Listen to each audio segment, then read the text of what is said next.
나는 누굴 물어뜯을 생각은 없었습니다.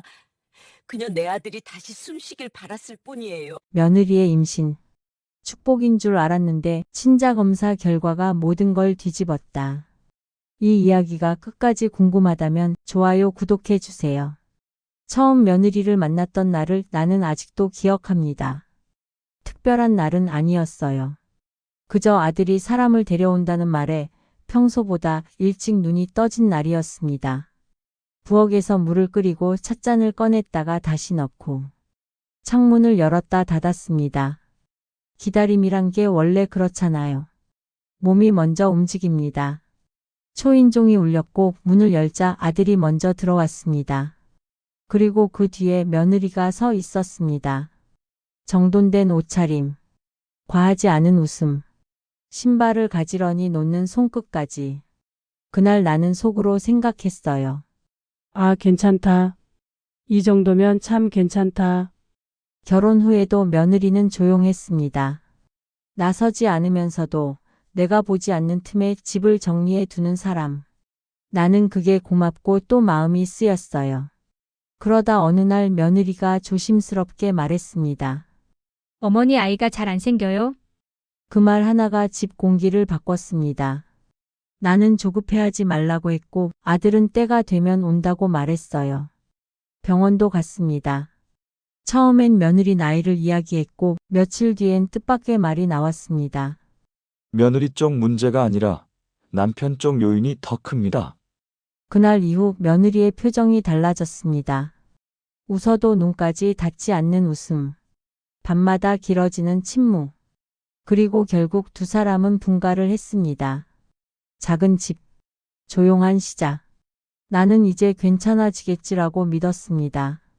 분가하고 반년쯤 지났을 무렵 아들이 집들이를 한다고 했습니다.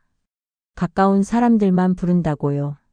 문을 열어준 며느리는 예전보다 자연스러워 보였고 집안은 깔끔했습니다. 사람들이 하나둘 들어오고 그러다 아들의 직장 사람들이 들어왔습니다. 그때였습니다. 아들의 상사로 보이는 남자가 가장 자연스럽게 들어왔던 건 말투가 차분했고 아들에게 농담도 던지고 며느리에게도 가볍게 인사를 했습니다. 그날 나는 생각했어요. 아들이 회사 생활을 참 잘하네. 그때는 몰랐습니다. 그 장면이 나중에 내 기억을 갈기갈기 찢어놓을 줄은. 어느 날 며느리가 내게 전화를 했습니다. 숨을 한번 고르고 말했어요. 어머니 임신했어요? 기뻐야 맞습니다. 정말로 기뻤어요. 그런데 내 마음 한구석이 이상하게 서늘했습니다. 며느리의 잦은 외출, 아들이 했던 말, 요즘 사이가 예전 같지 않다던 그 고백. 며칠 뒤 내가 아들에게 축하 전화를 했을 때 아들은 기뻐하면서도 말끝이 무거웠습니다. 엄마 나도 기쁜데 이상해. 너무 갑자기야. 그 말이 내 안의 의심을 건드렸습니다. 하지만 나는 말하지 않았어요. 임신 초기의 며느리에게 그건 칼이 될 수 있으니까요. 시간이 흐르고 아이가 태어났습니다. 사진을 봤는데 나는 이상하게도 오래 웃지 못했습니다. 그리고 어느 날 아들이 낮은 목소리로 말했습니다. 엄마 나 검사했어. 몰래. 나는 숨이 멎는 줄 알았습니다. 결과가 내 아이가 아니래. 아들은 며느리를 마주 앉혔다고 했습니다. 처음엔 부정도 변명도 없었다고요. 그 침묵이 이미 답이었습니다. 그리고 며느리는 입을 열었습니다. 회사에서 가까워졌어요? 아이 문제로 무너져 있을 때 선을 넘었어요? 상사였어요? 그 말을 듣는 순간 나는 집들이 날에 그 얼굴이 떠올랐습니다. 가장 자연스럽던 그 사람. 아들은 이혼을 선택했습니다. 하지만 문제는 거기서 끝나지 않았습니다. 며느리는 아이를 내세우며 매달렸고 상사는 책임을 피해 숨어버렸습니다. 그때 나는 결심했습니다. 나는 감정으로 소리치는 사람이 아니에요. 대신 정확하게 조용히 돌아갈 수 없게 만들기로요. 내가 한 건 단순합니다. 첫째, 아들에게 기록을 남기게 했습니다.